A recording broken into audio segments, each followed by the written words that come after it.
Et encore un autre conseil, si tu vas acheter un appartement qui est situé dans un immeuble, si l'immeuble a déjà plus de 3 niveaux sans ascenseur, ne te lance pas dans cet investissement-là. Oui, parce que lorsque tu achètes déjà un appartement dans un immeuble de plus de 3 niveaux sans ascenseur, tu réduis déjà ta clientèle. Il y a une certaine clientèle que tu ne peux plus toucher.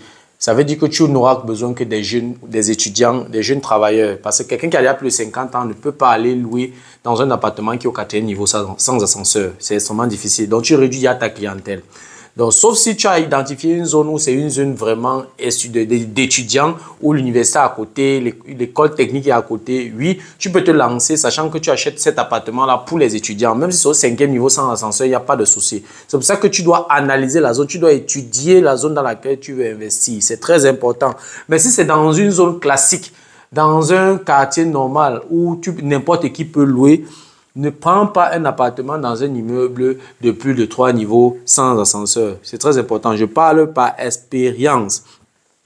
Si tu achètes un appartement dans un tel immeuble, ça va réduire ta clientèle. Et ta clientèle ici, ce sont les locataires. Donc, et si tu as très peu de locataires, c'est également comme ça que la probabilité que tu aies un locataire nomade est aussi élevé. Parce qu'il faut également tenir compte de ça quand tu te projettes, quand tu planifies investir.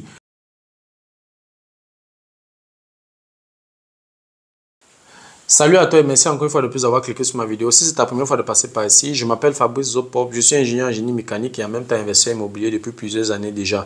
Dans cette chaîne, je parle de 4 thèmes. Je parle d'intelligence financière, je parle d'investissement immobilier, je parle des faits de société, je parle également de sport. Voilà, si ces 4 thèmes t'intéressent, abonne-toi tout simplement à cette chaîne pour ne manquer aucune vidéo. Et si en plus de ça, tu actives la cloche de notification, alors tu recevras de manière automatique une notification lorsqu'une nouvelle vidéo sera publiée. Voilà, si entre-temps tu as des questions, des remarques, des suggestions, des critiques ou alors des propositions d'amélioration, n'hésite pas de m'écrire en commentaire. Un like me ferait énormément plaisir. Si tu as besoin de mon expertise, tu peux me contacter à tout moment via les coordonnées qui s'affichent à l'écran. Tu peux également me recommander auprès de tes prochains pour leur permettre de profiter également de mes connaissances. Quand je parle de connaissances ici, je parle d'accompagnement dans l'investissement immobilier, je parle d'accompagnement dans la fiscalité immobilière, je parle de formation immobilière qui peut être en présentiel, qui peut être virtuelle. Voilà, si tu aimerais mettre de l'ordre dans tes finances, tu peux également me contacter. Si tu as déjà investi dans l'immobilier et tu aimerais faire grandir ton patrimoine immobilier, tu peux également me contacter.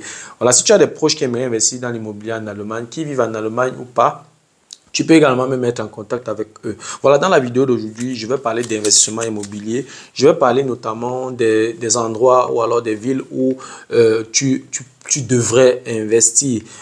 Pendant plusieurs consultations, pendant plusieurs conversations, pendant plusieurs échanges avec plusieurs de mes clients, il y a toujours une question qui revient. Où est-ce que je dois même investir? Dans quelle ville je dois investir? Je dois faire attention à quoi quand je vais investir? Est-ce que ça vaut la peine d'investir dans une grande métropole? Est-ce que ça vaut la peine d'investir dans une petite ville ou bien dans un petit village?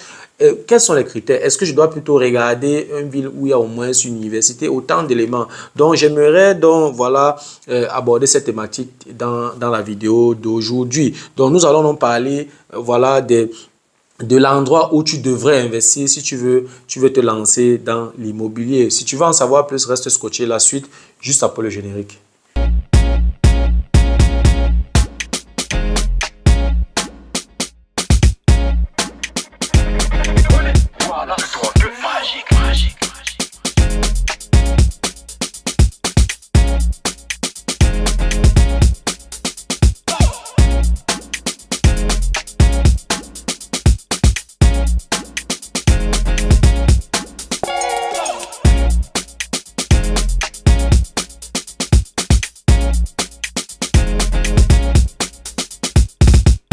Voilà, comme je l'ai énoncé à l'introduction, je vais aborder la thématique sur le lieu où tu devrais investir. Voilà, pour investir dans l'immobilier, la première chose que tu dois d'abord faire, c'est regarder d'abord ta capacité financière. Est-ce que tu as la capacité financière d'investir, par exemple, dans une grande métropole comme Munich? Est-ce que tu as la capacité financière d'investir dans une grande ville comme Stuttgart? Nous sommes dans le cas de l'Allemagne. Donc, avant de te lancer dans le choix de la ville dans laquelle tu veux investir, tu dois également regarder ta force financière parce que ce n'est pas n'importe qui investit dans des grandes métropoles. Donc, voilà, il faut également faire attention au village parce qu'il y a des risques lorsque tu investis dans une zone enclavée parce que tu peux avoir les difficultés de trouver les locataires. Tu peux mettre un bien en location et ça fait même 2 ans, la personne vient demander ce que le bien a fait sur le marché. Donc, il faut faire extrêmement attention, il y a des extrémités. Donc, dans la vidéo d'aujourd'hui, je vais te donner donc quelques éléments qui vont te faciliter, donc qui vont te permettre de choisir, de bien choisir, n'est-ce pas, ton lieu d'investissement. Déjà, ce que tu dois savoir, c'est que investir dans les grandes villes nécessite beaucoup de fonds propres. C'est un fait. Donc, si tu n'as pas de l'argent, si tu n'as pas assez de fonds propres, oublie déjà les grandes villes. Parce que dans les grandes villes, par exemple, comme je reste dans le cas de l'Allemagne, dans les grandes villes, par exemple, comme Munich, comme Berlin, comme Cologne, comme Stuttgart, comme Hambourg, comme Düsseldorf. Voilà, ce sont des villes voilà, où tu as les rendements qui varient entre 3 et 4%. 4% quand tu as fait une bonne négociation, mais on navigue, voilà, on oscille toujours entre 3 et 4%. Donc, si tu as déjà, si tu as un rendement de 3% et que actuellement tu as une annuité de 6,5%, c'est-à-dire 4% ou 4,5% de taux d'intérêt et 2% taux de remboursement, tu as une annuité de 6,5%. Ça veut tout simplement dire qu'avec une annuité de 6,5% et tu as un rendement de 4%, ça veut tout simplement dire que tu dois injecter 2,5% du prix d'achat ou alors du montant du crédit, n'est-ce pas, pour que cet investissement fonctionne. Donc, pour un investissement dans une grande métropole où tu peux avoir voilà, une maison de 2 appartements à 600 000 euros, un immeuble de 2 appartements à 600 000 euros, où tu payes, où l'annuité c'est 6,5%, ça te fait 15 000 euros, c'est-à-dire que 2,5% que tu injectes dans l'investissement, 2,5% de 600 000 euros, ça fait 15 000 euros que tu dois injecter par an dans l'investissement pour que ça fonctionne. 15 000 euros. Donc, on parle là de 15 000 euros. Si on divise par 12, on est autour de 15 000 euros. Ça revient autour de 1 200, 1 300 euros par mois que tu dois injecter dans l'investissement pour que ça fonctionne. Que tu as quel salaire pour pouvoir injecter chaque mois 1 200 euros pour que l'investissement fonctionne. Donc, si tu optes pour les grandes métropoles et que tu n'as pas assez de capitaux, assez de fonds propres, après 2 acquisitions dans ce genre de ville, tu vas détruire ta solvabilité et aucune banque ne pourra plus t'accompagner. Parce que si tu touches d'ici pour un seul bien, tu dépenses 1 300 euros tous les mois. 2 biens, tu as 2 600 euros. Si tu as un salaire de 3 000 euros, déjà aucune banque ne va accepter même ça. Donc du coup, avec ce genre d'investissement, lorsque tu n'as pas assez de fonds propres, je vais expliquer tout à l'heure pourquoi est-ce que je parle de fonds propres élevés. Tu vas détruire ta solvabilité et aucune banque ne pourra plus t'accompagner. Donc, et si tu achètes dans une zone enclavée, tu vas certes avoir un rendement élevé à cause du prix d'achat qui est bas, ça c'est sur le papier, mais le risque de perte de loyer est également élevé parce que ça sert à quoi d'acheter un bien. Peut-être quand tu achetais, il y avait un locataire, par exemple, tu as acheté le bien, c'est pas 50 000 euros et un locataire te donne là-bas, c'est pas 500 euros, par exemple, par mois. 500 euros. Bon, 500 euros, c'est beaucoup. Disons 400 euros pour un appartement de 50 000 euros. 400 euros multiplié par 12, tu as 4 800 euros. Donc, à peu près 5 000 euros par an que tu divises par 50 000 euros, tu as 10% de rendement. 10%, c'est-à-dire 2,5 fois plus que le rendement dans une grande métropole. Donc, tu as 10%. Oui, s'il reste là 30 ans, tu as gagné. Tu as gagné le jackpot. Parce que tu fais un bon cash flow, tu gagnes 10% et tu payes 6,5% à la banque pour le crédit. Il te reste 3,5% qui est comme ton cash flow. Bon, si on considère les autres petites dépenses autour, tu vas mettre au moins 2,5% de 50 000 euros par an de côté comme cash flow. C'est très, donc il faut savoir ça. S'il reste dans ce bien immobilier pendant 30 ans, tu as gagné le jackpot. Mais si il sort de là, il faut maintenant injecter de l'argent pour les travaux de rénovation et chercher le locataire. Il faut immédiatement trouver le locataire parce que tu peux avoir un appartement où tu cherches le locataire pendant 1 an. Ou alors tu ne trouves pas le bon locataire qu'il faut. C'est toujours les mauvais locataires qui viennent se présenter là. Tu peux faire 1 an, 2 ans. 2 ans, l'appartement est vide. Ça fait une perte. Tu as 2 ans, on a dit l'année, tu payes 6,5% de 50 000 euros.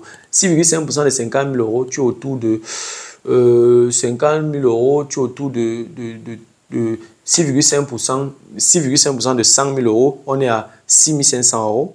Oui, on a 6 500 euros. Ça veut dire que tu as 3 250 euros que tu dois payer par an. 3 250 euros pour payer le crédit. Maintenant, il y a les autres dépenses aux alentours. Donc, tu peux te retrouver à peu près à 4 000 euros par an pour cet appartement qui est vide là. 4 000 euros. Et voilà, ce n'est pas tout. Ce n'est pas seulement le crédit. Tu dois également payer ce qu'on appelle les frais de copropriété si l'appartement est dans un immeuble de plusieurs appartements. Donc, si les frais de copropriété s'élèvent à 20% du loyer, à 20% à peu près oui, 20% du loyer, tu vas te retrouver facilement autour de 5 000 euros que tu dois dépenser par an pour cet appartement. Fois 2, ça te fait 10 000 euros que tu dois mettre de côté parce que tu es allé investir dans une zone enclavée. Donc, il faut faire extrêmement attention. Donc, tu peux avoir un bon rendement au départ parce que le locataire est à l'intérieur, mais s'il sort de là, tu peux avoir les difficultés à pouvoir faire fonctionner ton investissement. Donc, dans une zone enclavée, c'est clair que tu auras les difficultés à trouver le locataire. Et en plus de ça, les frais de modernisation sont identiques. Que tu sois dans une petite ville ou dans une grande ville, les frais de modernisation sont identiques. Là où tu vas acheter la peinture pour les travaux de rénovation, il n'y a pas la peinture pour les travaux de rénovation des grandes villes, non. Les prix des peintures sont presque les mêmes un peu de partout. Donc, si tu es dans une petite ville, si tu es dans un village, tu vas dépenser peut-être pour les frais de modernisation 500 euros le mètre carré. C'est un exemple que je prends. Si tu as 60 mètres carrés, ça fait 30 000 euros. Ça fait, oui, 30 000 euros. Parce que 6 fois 5, on a 3 000, 30 000 euros. Et si tu es dans une zone enclavée, tu vas payer la même chose pour les travaux de modernisation. Mais lorsqu'on fait le ratio entre les frais de modernisation et le prix d'achat des départs, on était à 30 000 euros, de 50 000 euros, n'est-ce pas? On est à 60% du prix d'achat. Par contre, si tu fais les travaux de modernisation de 30 000 euros pour un appartement qui a coûté 300 000 euros, ça fait 10% des frais de modernisation. Donc, il faut tenir compte de ça. Les frais de modernisation sont identiques partout. Et la probabilité pour que tu tombes sur un locataire nomade est élevée lorsque tu investis dans une zone enclavée. C'est clair. Parce que quelqu'un qui a ses moyens, quelqu'un qui est riche ne va pas aller être locataire dans un village. Non. Quelqu'un qui est riche, quelqu'un qui a ses moyens, généralement, il va chercher, soit il achète une grande maison dans un village, ou alors il va aller louer en ville, dans une grande ville. Donc, la probabilité que tu tombes sur un mauvais locataire est également élevée.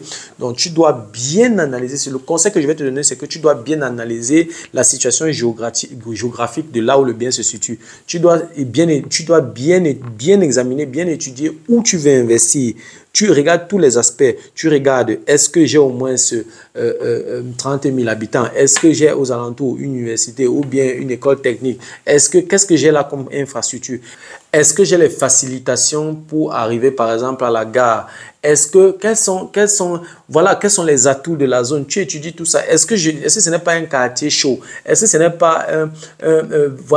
pas un quartier où la criminalité est élevée? Est-ce que le taux de chômage n'est pas trop élevé? Tu dois analyser tout ça, n'est-ce pas, avant de te lancer dans une zone. Voilà, c'est très important.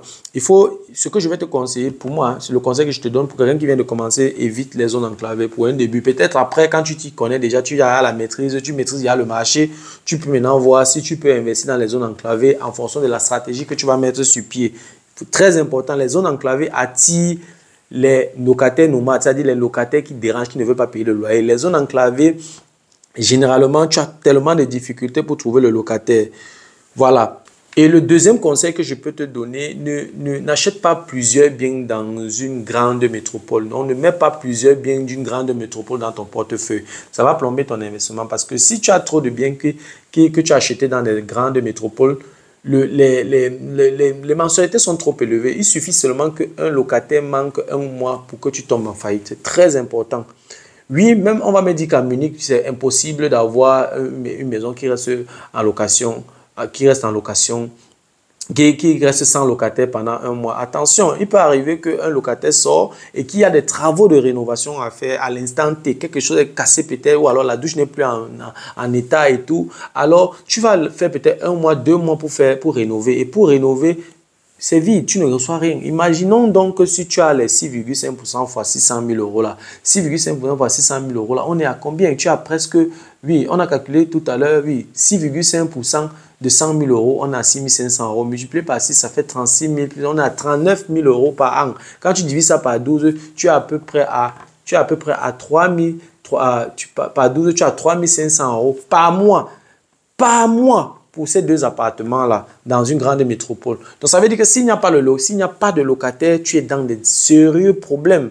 Tu es dans des sérieux problèmes. Il va falloir combler ce vide-là. Et si les travaux de rénovation font 3-4 mois, tu auras des difficultés et tu peux tomber en faillite à cause de ça. Parce que si la banque vient une fois, deux fois, trois fois, n'arrive pas à retirer l'argent de ton compte pour la mensualité, alors elle va déclencher le processus de la vente aux enchères, naturellement en te prévenant pour que tu combles rapidement ce vide-là. C'est très important à savoir. Donc, évite de mettre trop de biens immobiliers des grandes villes dans ton portefeuille. C'est très important. Sinon, tu risques de tomber en faillite. Donc, en fait, tu dois trouver le juste milieu. Donc, pour un début, je ne te conseille pas d'aller dans une grande ville et je ne te conseille pas d'aller dans une zone enclavée. Donc, tu dois chercher le juste milieu, c'est-à-dire que tu identifies une zone, par exemple, où il y a un minimum 30 000 habitants, tu identifies une ville, par exemple, où tu sais qu'il y a une université ou une école technique, tu identifies une ville, par exemple, où tu sais que, voilà, le chômage n'est pas trop élevé, le taux de chômage n'est pas trop élevé, et tu évites les zones où il y a trop de concentration sociale, là. Les quartiers chauds, il faut les éviter. Et lorsque tu investis dans les quartiers chauds, tu peux très vite tomber sur un locataire nomade ou alors ça sera une zone où la criminalité est très élevée. Donc, évite les zones dont la majorité des habitants de la zone vivent du social. Parce que si dans un quartier de 200 habitants, il y a 150 personnes qui vivent du social, la probabilité que tu reçoives quelqu'un qui reçoit le social, n'est-ce pas, dans ton appartement est également élevé. Donc, lorsque tu te rends compte que tu es dans une zone où tout le monde reçoit le social, je n'ai rien contre ceux qui reçoivent le social, mais si tu ne veux pas avoir trop de tracasseries avec tes locataires, évite les zones où il y a beaucoup de personnes qui vivent du social. Encore un autre conseil, évite les gratte-ciel. Quel que soit, ça peut être dans une grande ville, ça peut être dans une zone enclavée. Évite les gratte-ciel parce que le problème avec les gratte-ciel, c'est que les coûts d'entretien sont trop élevés. Parfois même, tu vas te retrouver dans un appartement où les coûts d'entretien de ce bien sont supérieurs au loyer. C'est-à-dire que tu paies les frais de copropriété à 400 euros le mois. Bon, le locataire endosse aussi une partie, mais le loyer à 350 euros. Ça n'a pas de sens. Donc, il faut éviter ça. Par exemple, dans les gratte-ciel, il y a les ascenseurs, à tout moment, il y a des petites fissures au niveau du balcon, des balcons, et il y a toujours les problèmes statiques. Il faut stabiliser à tout moment. Je parle par expérience, donc ce n'est pas évident. Donc, aller acheter un appartement dans un gratte-ciel, je te déconseille ça. Donc, si tu viens de commencer dans l'investissement, dans l'immobilier, va dans une zone, prends un appartement simple, pas dans un gratte-ciel, pas dans une grande métropole, pas dans une zone enclavée. Il y a des situations géographiques vraiment appropriées, pas dans les quartiers chauds pour avoir moins de problèmes. Parce que tu es encore dans l'apprentissage, tu dois apprendre, tu dois d'abord comprendre cet investissement et ça ne sera pas bénéfique pour toi d'avoir les problèmes dans ton apprentissage. Ça ne sera pas bénéfique pour toi que tu aies déjà les problèmes avec le locataire, pourtant c'est ton premier bien. Donc tu dois d'abord maîtriser les investissements et maintenant tu peux te lancer dans les zones un peu compliquées où avec ton expérience, avec ton réseau, tu peux facilement résoudre les problèmes. Parce que si un locataire décide de ne pas te payer le loyer, vous pouvez monter et descendre au tribunal pendant 1 an pour ton loyer. Et pendant ce temps, la banque ne te connaît pas si tu as un problème avec ton locataire ou pas. Ça ne regarde en rien, ça n'engage en rien la banque. Elle doit arriver, elle prend la mensualité dans le compte que tu avais donné. Donc, du coup, si ton locataire ne te paye pas le loyer, tu as des sérieux problèmes. Donc, c'est un peu ça. Donc, évite donc les appartements dans les gratte-ciel, évite les appartements ou alors les biens qui sont situés à côté des chemins de fer. C'est-à-dire que les appartements qui sont situés à côté des chemins de fer, généralement, ne sont pas attractifs. Parce que les gens, qui va vouloir aller vivre où à chaque minute il y a un train qui passe? Qui va vouloir le faire? Qui va vouloir le faire? Personne. Personne ne voudra aller vivre aller vivre dans un appartement où chaque 5 minutes, il y a un train qui freine, il y a un train qui accélère, il y a avec les cris que ça comporte, tout ça, c'est compliqué. Donc voilà. Et encore un autre conseil, si tu vas acheter un appartement qui est situé dans un immeuble, si l'immeuble a déjà plus de 3 niveaux sans ascenseur, ne te lance pas dans cet investissement-là. Oui, parce que lorsque tu achètes déjà un appartement dans un immeuble de plus de 3 niveaux sans ascenseur, tu réduis déjà ta clientèle. Il y a une certaine clientèle que tu ne peux plus toucher.